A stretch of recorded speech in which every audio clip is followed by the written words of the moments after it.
P. Diddy has made it clear he plans to fight the federal charges he now faces, meaning we'll likely see his case head to trial. And when that happens, what can we expect? Prosecutors believe they have a strong enough case to bring the charges, but what about testimony? Can we expect any star witnesses to take the stand? And what about Diddy's defense? His attorney says Diddy is clamoring to take the stand to tell his side of the story. Can we really expect to hear it?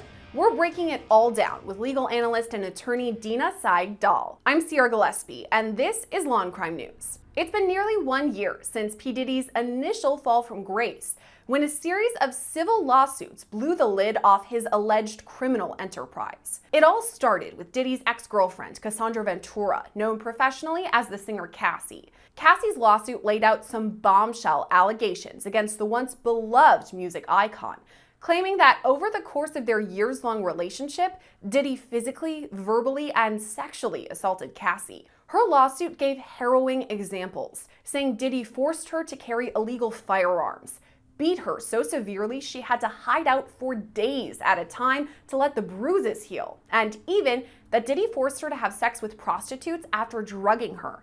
On top of that, Diddy recorded the interactions. Cassie's lawsuit was settled only 1 day after it was filed, but the shocking allegations paved the way for a slew of additional lawsuits. Since last November, 11 civil suits have been filed against Diddy, listing out allegations that Cassie made in her lawsuit. Multiple plaintiffs say Diddy drugged them or forced them to drink alcohol, sexually assaulted or beat them, and sometimes even recorded all this.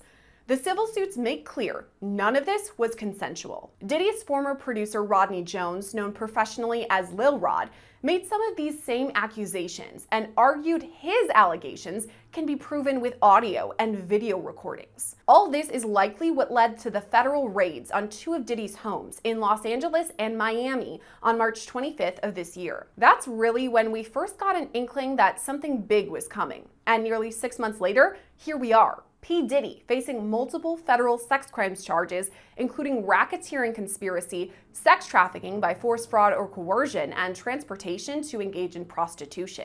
Diddy appeared in New York court after his arrest, where he pleaded not guilty to all these charges. He also requested bail twice and was denied twice. He's now being held in the Metropolitan Detention Center in Brooklyn, awaiting trial. Okay, I know you're multitasking while you have our videos on, and if you're out running errands, listen up, this one can help. I have to tell you about this free app called Upside that gets you cash back on daily essentials. It's something I use now every time I pump gas because it's easy, it's free, and I get cash back. Okay, all you have to do is get this app Upside, and you claim an offer for whatever you're buying. So you pay as usual and then just follow the steps on the app to get paid. To find out how much you could earn, click the link in the description to download Upside, or scan the QR code on the screen and use our promo code LCNews to get an extra 25 cents back on every gallon on your first tank of gas. And by all accounts, Diddy's team is expected to put up a fight. His defense, headed by renowned attorney Mark Agnifilo, has made multiple comments to the media since Diddy's arrest, saying Diddy maintains his innocence and is ready to tell his story. In fact, just this week, Agnifilo said Diddy plans to testify when it comes time to trial, so we could see the defendant himself take the stand in his own case. On the prosecution side of things, we will likely see some accusers like Cassie or Lil Rod. As we previously reported, ahead of Diddy's arrest, Cassie began working with the federal investigators on the case. It's still unclear if Cassie testified at the grand jury hearings that led to Diddy's indictment, but it's definitely possible. And that also means she could be called to testify at the trial too. In the federal indictment against Diddy, prosecutors refer to someone only identified as victim 1. So that person's name wasn't listed, and we can't entirely be sure who it is, but it's definitely possible that victim 1 is Cassie. What's interesting about Diddy's indictment is that it only lists that one victim, even though we know there are nearly a dozen accusers who say Diddy abused them. So will we only hear from victim 1, or will even more survivors be called to testify for the prosecution? And will Diddy actually take the stand? To answer some of those questions and infer what we could expect at his federal trial, we sat down with legal analyst and attorney Dina Saig-Dahl. So what's interesting about this case is at Law&Crime, we're used to watching live streams of the trials, usually state cases where we can follow along. But obviously this is a federal case, so we're not going to be able to have our eyes inside the courtroom. We're not really going to know and hear the testimony. But how important is the testimony in a federal trial like this? I mean, the testimony is key. We're going to have reporters, though, in the courtroom who we're going to see live tweeting of the testimony, recaps at the end of the day. I mean, Harvey Weinstein, that was a state case, but it was in New York, and New York is limited if any cameras are allowed in the courtroom. So it was the same idea. We didn't get to hear the witnesses on the stand, but we got to hear what they said, through the reporting. And that will be what is happened here. So of course it's maybe not as great for us because, as a viewer, we can't analyze their credibility, let's say, like the juror can, because we can't literally see them testify. We'll be able to hear the content of what they testify.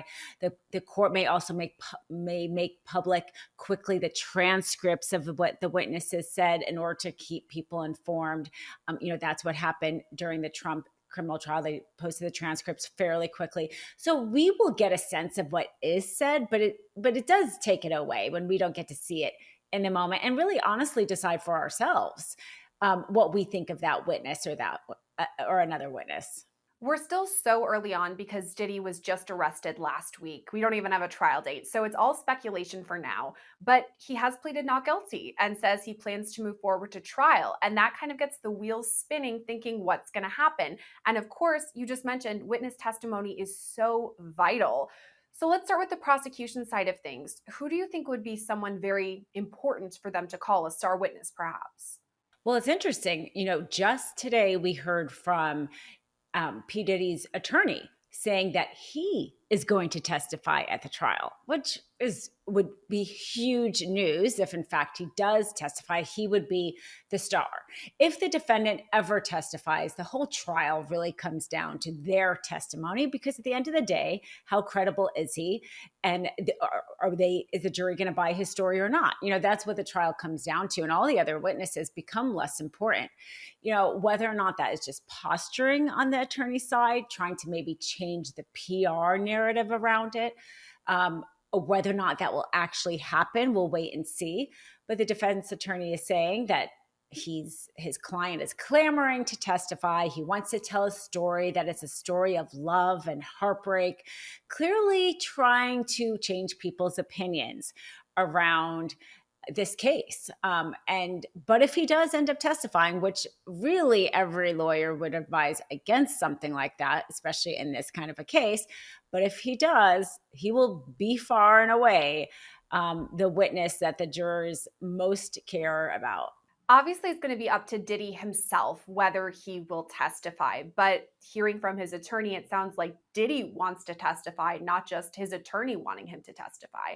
So if and when that does happen, we obviously have a long time ahead before the actual trial. Do you think that they would start preparations to kind of train him on what to say or the narrative they're going to use?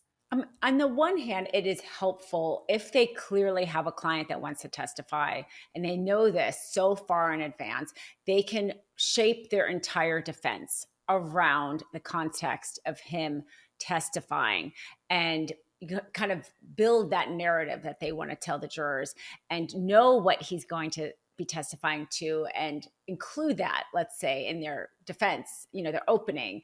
So to that extent, that I would say it's more helpful for them to have that plan this far in advance rather than a late minute, Hail Mary where a defense decides to testify. And at that point, it's just kind of like being thrown in instead of being worked around.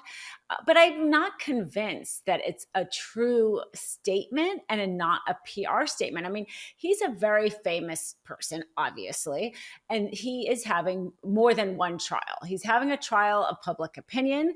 Even if he were acquitted, does he ever want to be in business again? Does he ever want to associate, frankly, with people again? He has to win that public image trial, let's say, and then also the trial of his life, of the conviction. And there are more than one trials going on. And they also, quite frankly, feed into another because every potential juror is now hearing the attorney say he has this story of heartbreak and love, and he sounds like an innocent man, right? The lawyer is making him sound like an innocent man, that he wants to tell his story so badly, like as if there's a piece of this story we don't know about that will exonerate him. So that in itself is helpful to P. Diddy. Even if he doesn't testify, that narrative is out there. Maybe people start to wonder, especially jurors, maybe there's another side to this. So, and to your point that we are so far from a trial, it's not going to happen for a year or two, most likely. Will anybody remember that he said it 2 years ago? Like, it's not a really difficult thing for him to say, he listened to his attorneys after all, and we advised him. But putting that kernel out there that there's another side to the story is effective. It's effective on multiple fronts. So TBD right now, whether we're actually going to hear from him when it comes time for trial months down the line. But you spoke about how most defense attorneys would advise their clients not to take the stand. We often hear about it that they're taking the stand in some sort of self-defense situation. Obviously, it's ultimately up to the client or the defendant rather themselves, but oftentimes they're advised not to. Why is this? Because they're subject to cross-examination? Yes. So essentially, once you start to testify, if you start to get into things around, let's say, your character, you then end up opening the door to a cross-examination that maybe otherwise wouldn't be allowed in. And they can go into your past, like your character evidence. Like whenever things in your past that you have done, besides even like prior convictions, but also prior convictions, but things that you've done in your past that wouldn't normally come in because they'd be considered prejudicial. But during testimony, you're testifying about, you end up veering into like how you're a good person, or, why you as a person would never do something like that. You then open that door into like character evidence, as they said, and a lot more can come in to try to cross-examine about, oh, well, maybe you're that kind of person because you did X, Y, and Z. So it's, tricky in that way to have, first of all, like your testimony be so limited to not have that happen. Also, if you testify and then you're found convicted, you are seen as having perjured yourself, and your sentence can be more. That might not be as big of an issue here because a sentence would be, I think, life anyway by the time there's so many charges against him with high sentences, but that's also a consideration. Your sentence would be increased. And also at the end of the day, like your likability becomes maybe too important. Let's say a defendant who actually is innocent, but he comes across like a jerk, like that jury will maybe convict the person more likely because they didn't like him or they just didn't believe him. It becomes a little bit too much about, what the jury thinks about that defendant rather than did the prosecutor prove the case. Even though it should always be about did the prosecutor prove the case. But hey, if you have the defendant on the stand and you say, I didn't do this, does the jury essentially believe you or not? That ends up being kind of what the jury, if they believe you, great. And if they don't, you're going to get convicted, maybe even if the rest of the evidence wasn't that strong against you. It remains to be seen for now whether Diddy will actually take the stand, which we're all waiting and watching for that. But by all accounts, the defense is putting together a strong case. They basically have come out and said, we are going to fight. So even if Diddy doesn't take the stand to testify, obviously they're going to call other people. What sort of people do you think that they would call as witnesses? Other associates or people who could speak positively about Diddy? Yeah, I mean, and this is the tricky part, is going into like character witnesses. They don't want to necessarily bring in people who can just speak to his character, because then you can uncross, have witnesses for the prosecution about character. I think at the end of the day, this is going to be a very hard case to defend if indeed they have the amount of video evidence that prosecutors say they have. It's very hard to rebut video evidence with witness testimony. because the jurors will have seen maybe a really graphic and violent scene, let's say, right? Like, for example, the video we all saw with Cassie Ventura with P. Diddy really severely beating her in the hotel. His lawyer has already, said he has an explanation for this. I don't know if anybody can really explain that in a way that's going to satisfy a jury. And that's the problem with eyewitness testimony or testimony. If he has somebody on the stand who tries to say an explanation for what the jurors are seeing by video, that's a tough one. That's a really tough one. So if it's true that the videos are what they have, I think the best argument that Diddy is going to have is that everything was consensual. It might be really bad what you saw, but it was all consensual. Hey, especially if we're talking about adults, he's not being charged with a minor. This might, be beyond what your moral standards are, but consenting adults can do whatever, to an extent, what they want in this country. Like, that's essentially going to be his defense. And so witnesses who maybe say, yes, I know this alleged victim, and she told me that she was excited about this or okay with this, that kind of testimony, I think, having to do with like their consent is probably their only avenue for a defense. I don't know if that's possible, if they have that. Certainly if they had like text evidence to that extent, that will be more helpful. But that's, it's going to be a very hard case to defend if they do have more video. If the Cassie Ventura video that we saw is just the tip of the iceberg, it's going to be very hard for him to defend this case. Talking about Cassie Ventura specifically, because she's the one who kind of broke the floodgates on all of this. Her lawsuit filed almost a year ago came out swinging with some pretty crazy accusations that now allegedly are backed up with a lot of video evidence. So I'm wondering right away, do we think the prosecution would call on Cassie as some sort of star witness to recount, unfortunately, this really troubling time, but in order to support their case? I mean, the indictment does repeat a lot of what she said in that lawsuit, which makes you think that she testified at the grand jury and that evidence was a big part of why they indicted him. And if that's the case, because it matches so much the lawsuit and the indictment, then prosecutors will have to call her. And it will be tough that these, alleged victims are going to have to repeat, in court, in open court, even if it's not televised, in open court, the things that they say happened to them, which is really intense, graphic things. But that is unfortunately going to be a very necessary part to convict him, is to prove those crimes. And they're going to need that witness testimony from her and others. There are 11 civil lawsuits in total that have been filed against P. Diddy in the past year. So that's dozens of allegations alone on the civil side of things that kind of trickled into the criminal side of things.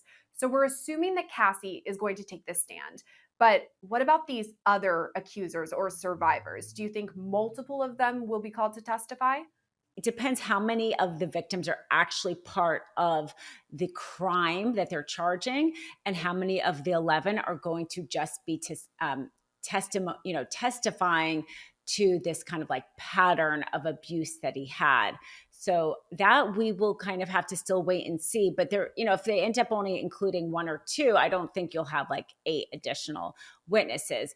But we might be the reverse, where there's like 6 that are included in the charges, and let's say 2 additional witnesses. The reason we've been talking about Diddy for so long is because obviously these civil lawsuits, and then way back in March, 6 months ago, 2 federal raids were executed and a lot of things were taken from Diddy's home. We kind of have a little bit of insight now that we've seen the indictment, 1,000 bottles of baby oil we heard about, but also the electronic evidence that we've been talking about this entire time. So I'm wondering if on top of this, investigators are going to be called to this stand. Maybe the Homeland Security agents who were going through Diddy's home to testify to what they were finding. Do you think that's possible? Yes, I think we always have those type of witnesses. They tend to be in the beginning. They tend to be a little bit more dry, but they're very necessary because they authenticate the evidence that was collected, and they have to tell the jury that, yes, this is where we found these bottles, and it was transported in a way that it wasn't tainted, and the whole chain of custody. So we will see, the members of law enforcement, the Department of Homeland Security, those types of officials testifying as to what they found, where they found it, and how they kept it securely in order for it to not be tainted. Sometimes in trials, we also see expert witnesses, whether they're a mental health expert, psychologist, or psychiatrist, speaking to the potential mindset of the defendant or different people involved. Is that something we could also see, expert witnesses? That's a good point. There tends to be expert witnesses. I don't know in this case if his defense will be, something dealing with mental health. Will possibly, I think his defense is going to be more around consent, because he hasn't really, he lives a very public life, and he hasn't posted anything about mental health. We haven't seen him go into any kind of a treatment centers, but they're going to try everything they can, like, absolutely. But it is up to the judge whether or not an expert testimony could come and testify. And if you're literally just pulling a Hail Mary and there really has not any basis for it, a judge isn't going to allow it. So it's, he lives a public life, but also a private life. So it's possible behind the scenes he has some sort of diagnosis, or he has something that they're going to want to try to introduce. But just because they want to try it doesn't mean that they necessarily will be able to. So we'll have to kind of wait and see. We'll definitely see a motion to that extent if they plan on introducing something. After Diddy's arrest, he pleaded not guilty to the federal charges against him. A statement from his legal team reads, quote, "Sean Diddy Combs is a music icon, self-made entrepreneur, loving family man, and proven philanthropist who has spent the last 30 years building an empire, adoring his children, and working to uplift the Black community. He is an imperfect person, but is not criminal." To his credit, Mr. Combs has been nothing but cooperative with this investigation, and he voluntarily relocated to New York last week in anticipation of these charges. Please reserve your judgment until you have all the facts. These are the acts of an innocent man with nothing to hide, and he looks forward to clearing his name in court.